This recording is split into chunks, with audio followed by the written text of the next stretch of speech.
Kunguru mwoga huishi miaka mingi. Je, simba mwoga hatuji? Kunguru mwoga huishi miaka mingi na simba mwoga je hatuji? Mtego huo. Hatuji. Mtakutufanya nini? Ndivyo ambavyo yalikuwa yameandika magazeti mara baada ya Simba kufika uwanjani. Kwa maana hiyo Jumamosi sasa. Lakini Yanga walifika. Yanga walipeleka timu. Wakawasubiri unajua ilifikia hatua paka Yanga wanaimba kabisa, na mchumba mbona utokei mama we. Na mchumba mbona wanaimbaje? Na mchumba mbona utokei mama we.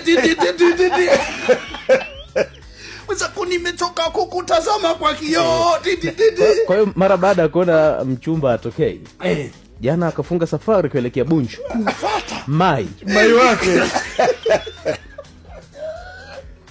Kiwakuta wenyewe wanaimba siendi siendi. Wewe mambo ni magumu kweli mpira wa Tanzania. Kwa kweli ni chekesho. Ila Yanga bana. Yanga kama ni vitisho basi wanavyo vikubwa sana. Yaani wamegomewa mechi. Hawajatokea wapinzani wao uwanjani. Ndio. Lakini bado watu wakajaza mafuta kwenye gari, kwenye basi lao la timu. Ndio. Kwenda kuwafuata wapinzani wao wanakopatikana. Yaani huko Mbande si wapi huko. Sasa ile inatafsirikaje? Si utani wa jadi.